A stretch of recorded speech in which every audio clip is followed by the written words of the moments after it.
Welcome to IAS Help Desk. This video is part of the IAS Prelims Foundation series. In this session, we will cover wetlands, a significant topic for the IAS Prelims examination. So the first is, what is the definition of wetlands? Ramsar Convention. This we will read later in the video. Ramsar Convention defines wetlands as areas of marsh, peatland or water, whether natural or artificial, permanent or temporary, with water static or flowing, with fresh water or salt water, including areas of marine water, the depth of which at low tides does not exceed 6 meters. So the definition of wetlands are very vast. So अगर हम wetland की basic definition को समझने की कोशिश करें जो हम आसपास की चीजों में देखते हैं, तो it is mainly a marshy area जहां पे वाटर परमानेंटली रहता है, चाहे वो स्टैग्नेंट हो, चाहे फ्लोइंग हो, चाहे नेचुरल हो, चाहे आर्टिफिशियल हो, लेकिन वहां पे पानी पूरे समय रहेगा और it is a marshy area. So now moving to what are the importance of wetlands. Wetlands are one of the most productive biomes and it has socio-economic and ecological importance. So the first is it provides habitat for aquatic flora and fauna as well as of migratory birds. Second is it provides fresh water supply as it carry out water purification, filtration of sediments and nutrients from surface water. It provides tourism also, food and building material, flood mitigation, helps in nutrient recycling and groundwater recharging, buffer shorelines against erosion and pollutants, act as genetic reservoir for various species of plant, especially rice, and it helps in climate change mitigation. So importance of wetlands are that they provide habitat, fresh water supply, tourism, helps in groundwater recharging, buffer shorelines against erosion and pollutants, and helps in climate change and flood mitigation. But now, due to development, due to economic activities and due to reclamation of land, wetland ecosystem is under threat. So the threats have been divided in biotic threat and abiotic. Biotic threat includes uncontrolled siltation, discharge of wastewater, industrial effluents. So if the pollution level is increasing in the wetland, then it will not be able to filter as per its capacity.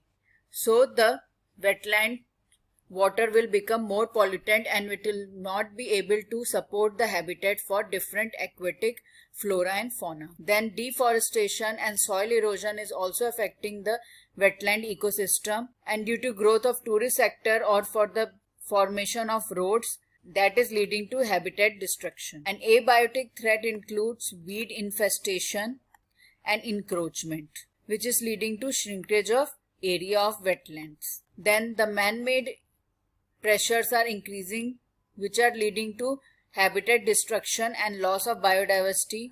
Then uncontrolled dredging resulting in successional changes and hydrological intervention resulting in loss of aquifers. So it is not able to filter the water as well as not able to support in flood mitigation. So due to these threats, the wetland ecosystem is decreasing, and at the international level, a Ramsar Convention have been signed, which is mainly for the conservation of wetlands.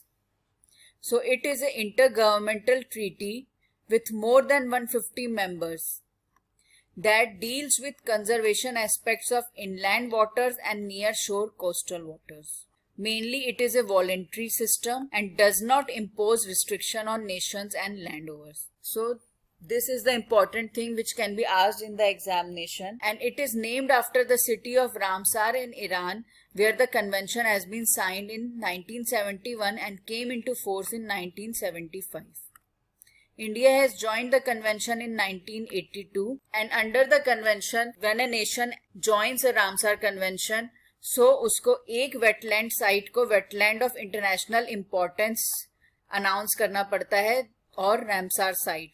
So in 1981, Chilka Lake in Odisha was designated as first Indian wetland of international importance under Ramsar Convention. But now the question arises, what are the advantages of joining the Ramsar Convention? So if a nation declares any wetland as of international importance, then it elevates the importance of the site at the international level, encourages international cooperation for its conservation, brings access to expert advice and latest information, and provides an opportunity for learning the best global practices for wise use of wetlands. And it gets the opportunity for international guidelines and represent a contribution to global environmental protection and maintenance of global biodiversity. So these are the advantages of joining Ramsar Convention. Now the important thing is Ramsar Convention works closely with 6 other organizations, which are known as international organization partners. So in the examination, the name of the organization can be asked. So the first is BirdLife International. As the name suggests, obviously it will conserve birds, their habitats and global biodiversity. The second is IUCN. We all know that IUCN is a organization working for the conservation and sustainable use of natural resources. And IUCN declare the red list, which defines the status of the animals, whether they are of endangered, vulnerable or critically endangered. The third organization is International Water Management Institute. It is a non-profit research organization which focuses on improving how water and land resources should be managed, with the aim of underpinning food security and reducing poverty. Next is Wetlands International. Wetlands International is a global organization that works to sustain and restore wetlands and their resources. It is an independent, not-for-profit global organization. So if we see the previous year question, there has been question asked on Wetland International. So the first statement is, it is an intergovernment organization formed by the countries which are signatories to Ramsar Convention. This statement is wrong, as we have read that Wetland International is a not-for-profit organization. And second, it works at the field level to develop and mobilize knowledge and use the practical experience to advocate for better policies. So this is the right statement. So the answer will be B. Then the other organization is World Wildlife Fund. It is an international non-governmental organization for the preservation of the wildlife. And the last one is International Wildfowl and Wetlands Trust. These are the 6 organizations which work in cooperation with the Ramsar Convention, and the question can be asked on such organizations. Now moving to the next part. Other partners who work for the conservation of wetlands are Convention on Biological Diversity, Convention to Combat Desertification, Convention on the Conservation of Migratory Species, World Heritage Convention, Convention on International Trade in Endangered Species. So in the PDF provided, you can read the objectives of all these conventions, and it can be directly asked in the examination. Now moving to the next topic, what is Montreux Record? Montreux Record is a register of wetland sites on Ramsar list, which are facing immediate challenge. So Montreux Record Ramsar sites का ही एक list बनाई जाती है जो सबसे ज्यादा threat में है and they are facing immediate challenge और उनका कंजर्वेशन सबसे ज्यादा जरूरी है. So it identify priority sites for positive national and international conservation attention. So in India there are 2 Montreux record sites. First is Loktak Lake in Manipur, and it is under threat due to deforestation in catchment area and pollution. And second is Keoladeo National Park in Rajasthan, and it is due to water shortage, invasive growth of grass and reducing its suitability for certain water bird species. Invasive growth of grass means क्या होता है, जो grass वहाँ की native species नहीं है और वो वहां के ग्रो कर रही है, तो जो वो नेटिव स्पीशीज को वो साइडलाइन कर देती है और वहां के रिसोर्सेज को खुद कंज्यूम करने लगती है, जिसकी वजह से पूरा इकोसिस्टम चेंज हो जाता है. So these are the 2 Montreux record sites in India. So if we see the previous year question, there has been question on Montreux record also. So it is, if a wetland of international importance is brought under Montreux record, what does it imply? Changes in ecological character have occurred or occurring or likely to occur in the wetland as a result of human interference. The country in which wetland is located should enact a law to prohibit any human activity. The survival of the wetland depend on cultural practices and tradition, and it is given the status of World Heritage Site. So as we have read that Montreux record include the list of Ramsar sites which need immediate attention. So the answer will be A. Now, in India, the Wetland Conservation and Management Rules 2016 have been launched, as well as 2017. So the highlights of the Wetland Conservation and Management Rule 2017 is the management of wetlands have been decentralized.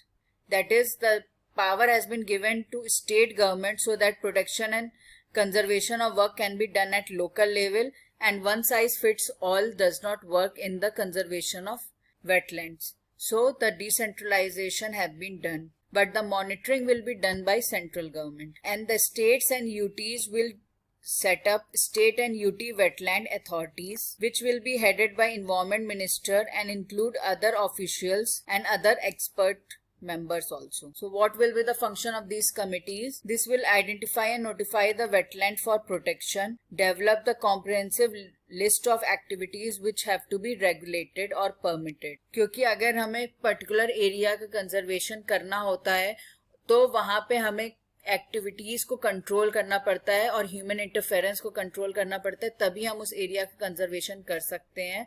सो जैसे biosphere reserves में होता है कि 3 parts में उसको divide करा गया है. जैसे कोर, बफर और आउटर एरिया. कोर एरिया में कोई भी एक्टिविटीज अलाउ नहीं होती है ताकि उसका कंजर्वेशन. सिमिलरली इन कमिटीज को भी कुछ एक्टिविटीज को प्रोहिबिट करना पड़ेगा for the conservation of wetlands, and will also need to prepare a list of all wetlands of the state, and there will be a national wetland committee which will be headed by Ministry of Environment Secretary to monitor the implementation of these rules. As I have told, the power of conservation have been decentralized to state government, but the monitoring power will remain with the central government. So National Wetland Committee have been formed from this. So in this, the setting up of any industry, manufacturing plant, waste dumping, discharge of untreated waste have been prohibited. So you can read the rules in detail from the PDF provided. And thank you. Hope you have liked the video. For any query, you can mail us at info@ishelpdesk.in or WhatsApp at 85860 55783. And for more guidance, please visit our website. Thank you.